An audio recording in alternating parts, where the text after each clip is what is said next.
రాష్ట్ర స్థాయి విస్తృత సమావేశం విశాఖపట్నంలో ఏర్పాటు చేయాలనేది మా పార్టీ అధ్యక్షులు ఆంధ్రప్రదేశ్ రాష్ట్ర ఉప ముఖ్యమంత్రి పవన్ కళ్యాణ్ గారి సూచనల మేరకు పార్టీ యంత్రాంగం రాష్ట్ర వ్యాప్తంగా కూడా ఒక అద్భుతమైన కార్యక్రమం చేసి ఏ విధంగా జనసేన పార్టీ ఎప్పుడు కూడా సామాన్యుడి గలం వినిపించే ప్రయత్నం, ప్రభుత్వంలో చేసే ప్రతి కార్యక్రమం కూటమిలో మాకు ఉన్న బాధ్యతని నెరవేర్చే విధంగా సంక్షేమం అవ్వండి, అభివృద్ధి అవ్వనండి, రెండు కూడా అన్ని ప్రాంతాలకి సమానంగా ప్రతి ఒక్కరికి ఆ కార్యక్రమాలు చేరే విధంగా ఒక బాధ్యతతో ముందు తీసుకెళ్లాలని మా పార్టీ అధ్యక్షులు పవన్ కళ్యాణ్ గారు ఈ కార్యక్రమాన్ని రూపొందించారు. గతంలో మీకు ప్రకటించినట్టు 30 తారీఖున జరగబోయే కార్యవర్గ సమావేశమే కార్యకర్తల సమావేశమే కాకుండా విశాఖపట్నంలో 3 రోజులు ఒక విస్తృత స్థాయి సమావేశం ఏర్పాటు చేయాలని మా పార్టీ అధ్యక్షులు పవన్ కళ్యాణ్ గారు నిర్ణయించారు. 28వ తారీఖున ఉదయం 9 గంటలకు జనసేన పార్టీ లెజిస్లేచర్ విభాగం, జనసేన లెజిస్లేచర్ పార్టీలో ఉన్న గౌరవ పార్లమెంట్ సభ్యులు, గౌరవ శాసనసభ్యులు, గౌరవ శాసన మండలి సభ్యులతోటి మా పార్టీ అధ్యక్షులు పవన్ కళ్యాణ్ గారు ఒక సమావేశం ఏర్పాటు చేసుకుంటాం వైఎంసీఏ ప్రాంగణంలో బీచ్ రోడ్ పైన ఉదయం 9 గంటలకు. దాదాపు 3-4 గంటలు ఆ కార్యక్రమం పూర్తయిన తర్వాత మధ్యాహ్నం 2ంటికి జనసేన పార్టీ రాష్ట్ర కార్యవర్గాన్ని ఆహ్వానించి సుమారు 350 మంది ఆహ్వానితులతోటి పవన్ కళ్యాణ్ గారు చర్చిస్తారు. వీటితో పాటు స్థానికంగా ఏర్పాటు చేసిన సాంస్కృతిక కార్యక్రమాలు కూడా ప్రతి ఒక్కరికి మన చరిత్ర గురించి, మన సంస్కృతి గురించి, ఉత్తరాంధ్రకు ప్రత్యేకంగా ఉన్న కళాకారుల్ని మనం అవకాశం కల్పించేటట్టు ఒక కార్యక్రమం చేయమని ఆయన కోరడం జరిగింది. 29వ తారీఖున ఉదయం 10 గంటలకు మరియు మధ్యాహ్నం 2ంటికి రాష్ట్రంలో ఉన్న 25 పార్లమెంటు నియోజకవర్గాల నుంచి 10 నుంచి 15 మందిని ఆహ్వానితుల్ని ప్రత్యేకంగా కార్యక్రమానికి ఆ రోజున పవన్ కళ్యాణ్ గారు పిలవమని సూచించడం జరిగింది. ఎవరు ఆ 15 మంది అంటే పార్టీతో మొదటి రోజు నుంచి నిలబడిన మా జన సైనికులు, మా వీర మహిళలు, స్థానిక సంస్థల్లో ధైర్యంగా వైఎస్ఆర్సీపీని ఎదుర్కొని పోరాటం చేసిన మా ఎంపీటీసీలు, జెడ్పీటీసీలు, కార్పొరేటర్లు, కౌన్సిలర్లు, అదేవిధంగా వర్తమాన రాజకీయాల్లో ఆసక్తి చూపించే యువత. ఈ రోజున వాళ్ళు ఉపాధి కోల్పోయినా లేదా చిన్న పరిశ్రమలు ఏర్పాటు చేయాలనే తపనతో ఉన్న వ్యక్తులు కానివ్వండి, కొత్త ఆలోచనలతోటి ముందుకొచ్చిన వ్యక్తుల్ని ప్రోత్సహించడానికి కోసం ఐటీ రంగంలో ఉండొచ్చు, చిన్న చిన్న వ్యాపారాలు ఉండొచ్చు, పర్యావరణం గురించి ప్రేమించే వ్యక్తులు కూడా ఉండొచ్చు.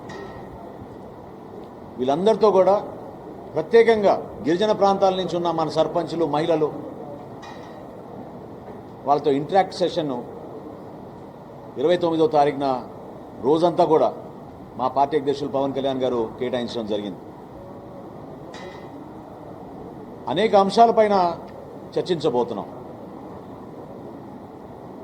రాష్ట్రంలో ఈరోజు ఒక సామాన్యుడికి ఎదుర్కొంటున్న వైద్య సమస్యలపైన, ఏ విధంగా మరింత మెరుగైన వైద్య సౌకర్యాలు కల్పించాలి, ఏ విధంగా పట్టణాల్లో కానీ పంచాయతీలో కానివ్వండి పౌరులకు అందించాల్సిన సేవలు ఇంకా మెరుగుపరిచే విధంగా ఒక ఆలోచన, పర్యావరణం గురించి ప్రత్యేకంగా కొన్ని సలహాలు, సూచనలు, ఉపాధి కల్పన కోసం, పెట్టుబడుల కోసం ఏ విధంగా ప్రోత్సహించాలి, ఎటువంటి పాలసీస్ మనం తీసుకొచ్చాం గత సంవత్సరం నుంచి వాటిని వివరిస్తూ మరింత పటిష్టంగా చేయడానికి కోసం వాళ్ళలో ఉన్న ఆలోచనల్ని కూడా ముందు తీసుకురావడానికి ఒక ప్రయత్నం చేస్తాం. వీటితో పాటు మహిళా భద్రత, రాష్ట్రంలో ఎట్టి పరిస్థితుల్లో కూడా లా అండ్ ఆర్డర్లో కాంప్రమైజ్ కాకుండా ప్రతి ఒక్కరికి లా అండ్ ఆర్డర్ ఈ ప్రభుత్వ బాధ్యత చిత్తశుద్ధితోటి ఏ విధంగా ప్రజల్లోకి తీసుకెళ్తున్నామో వివరించడానికి కోసం ఒక ప్రయత్నం జరుగుతుంది. రక్షిత మంచినీటి పథకం గురించి, గ్రామాల్లో రాబోయే రోజుల్లో చేయబోయే కార్యక్రమాలు, పంచాయతీరాజ్ శాఖ ద్వారా కానివ్వండి, మున్సిపల్ అడ్మినిస్ట్రేషన్ ద్వారా కానివ్వండి, క్షేత్రస్థాయిలో రైతులకి మేము అందించిన సహాయం రాబోయే రోజుల్లో మరింత మెరుగుపరిచే విధంగా ఏ విధంగా తీసుకెళ్లబోతున్నాం. అదేవిధంగా ఉపాధి కల్పనలో పర్యాటక శాఖ ఏ విధంగా దూసుకుంటూ ముందుకెళ్తోందో ఆ వివరాలు కూడా అందరికీ ఒక ఫోటో ఎగ్జిబిషన్ రూపంలో తీసుకురాబోతున్నాం. అనేక అంశాలపైన చర్చించుకునే అవకాశం ఎందుకు కల్పిస్తున్నామంటే నాయకత్వం ముందుకు రావాలి. యువతలో ఉన్న ఆ పట్టుదల ఏదైతే వాళ్ళు పవన్ కళ్యాణ్ గారితో ఈ సుదీర్ఘమైన ప్రస్థానంలో ధైర్యంగా నిలబడ్డారో, ఏ ఆశయ సాధన కోసం వాళ్ళు 2014 నుంచి ఆయనతో నిలబడ్డారో మరొక్కసారి రీఎనర్జైజ్ చేసేటట్టు ప్రతి ఒక్కళ్ళలో కూడా ఎమర్జింగ్ లీడర్గా ఒక మార్పు తీసుకురావడం కోసం ఒక ప్రయత్నం జనసేన పార్టీ నిరంతరంగా చేస్తూ వచ్చింది. ఈ సందర్భంగా కూడా దాన్ని ముందు తీసుకొస్తాం. ప్రత్యేకంగా సోషల్ మీడియాని ఉపయోగించి ఒక అస్త్రంగా గత 5 సంవత్సరాల్లో వాళ్ళు చేసిన దుష్ప్రచారం సమాజానికి ఎంత నష్టం కలిగించారో, కుటుంబాల్లో కలహాలు ఏ విధంగా తీసుకొచ్చారో, రాజకీయ లబ్ధి కోసం దిగజారుడు రాజకీయాలు చేసిన విషయాలు కూడా ఖచ్చితంగా ప్రస్తావించి కొత్త చట్టాలు ఏ విధంగా తీసుకొస్తే దీన్ని నివారించగలుగుతామో దానిపైన కూడా లోతుగా సమీక్షిస్తాం. ఈ కార్యాచరణ సమాజంలో ఎక్కువ సమస్యలు ఎదుర్కొంటున్న మన మిడిల్ క్లాస్ ప్రతిరోజు ఉద్యోగం రీత్యా వాళ్ళ బిడ్డను చదివించుకునే సందర్భంలో గత సంవత్సరం నుంచి మేము అందించిన సుపరిపాలన, సంక్షేమం సూపర్ 6 ద్వారా మేము అందించిన కార్యక్రమాలు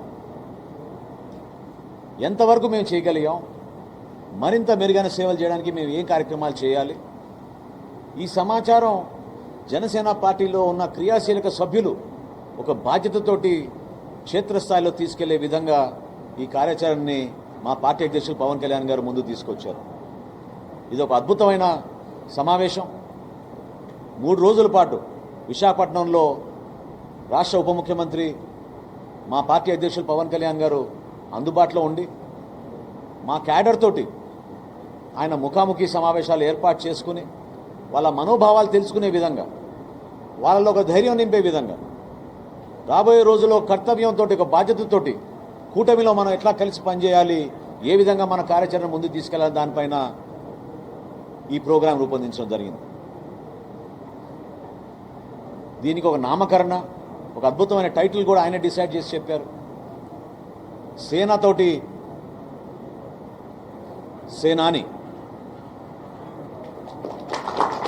సో జనసేనలో ఉన్న మా వీర మహిళలు, మా జన సైనికులు వీళ్ళందరితో కూడా పార్టీలో ఉన్న నాయకులతోటి కష్టపడి క్షేత్రస్థాయిలో పోరాటం చేసి గెలిచిన మా గౌరవ శాసనసభ్యులు, పార్లమెంట్ సభ్యులు, శాసన మండలి సభ్యులు, అదేవిధంగా మా కార్పొరేటర్లు, పార్టీ నుంచి గుర్తింపు పొందిన పదవుల్లో ఉన్న నాయకులు అందరికీ కూడా ఈ అవకాశాన్ని మా పార్టీ అధ్యక్షులు పవన్ కళ్యాణ్ గారు సంవత్సరం పాటు ప్రభుత్వంలో ఉన్న కార్యక్రమాలపైన పూర్తి దృష్టి సారించి పార్టీ పైన పూర్తి సమయం ఇవ్వలేకపోయారు. ఆ సమయం ఇప్పుడు వచ్చింది. మనస్ఫూర్తిగా ఈ కార్యక్రమానికి ప్రతి ఒక్కరూ ఎవరికైతే ఆహ్వానం పంపుతున్నామో మా కేంద్ర కార్యాలయం నుంచి వాళ్ళందరూ కూడా హాజరై పవన్ కళ్యాణ్ గారి నాయకత్వంలో రాష్ట్రంలో మనం చేయబోయే కార్యక్రమాలు, కూటమిలో మన భాగస్వాములుగా తెలుగుదేశం పార్టీ, భారతీయ జనతా పార్టీతో కలిసి ఏ విధంగా మన రాష్ట్ర ముఖ్యమంత్రి చంద్రబాబు నాయుడు గారు చేస్తున్న కార్యక్రమాల్ని ప్రజల్లో తీసుకెళ్ళడానికి మనం చేయాల్సిన కృషి గురించి మనందరం కూడా లోతుగా దీనిపైన అవగాహన తెచ్చుకుని ప్రజలకి మరింత అంకిత భావంతో పనిచేయడానికి ఈ అవకాశాన్ని ఉపయోగించుకుందాం. ఈ సందర్భంగా సేనాతో సేనాని అనే ఒక పోస్టర్ ఆవిష్కరించబోతున్నాం. దాన్ని మీ అందరి ముందు ఇప్పుడు ఆవిష్కరించి ఈ కార్యక్రమాల్లో 12 కమిటీలు ఏర్పాటు చేశాం. ఆ కమిటీలో ఉన్న సభ్యులందరూ గౌరవ శాసనసభ్యుల ఆధ్వర్యంలో జరుగుతున్న ఆ ప్రక్రియలో ప్రతి ఒక్కరు కూడా పాల్గొని మనస్ఫూర్తిగా ఈ కార్యక్రమాన్ని విజయవంతం చేయమని మా జన సైనికుల్ని వీర మహిళల్ని పార్టీ అధ్యక్షులు పవన్ కళ్యాణ్ గారి తరఫున కోరుతున్నాను.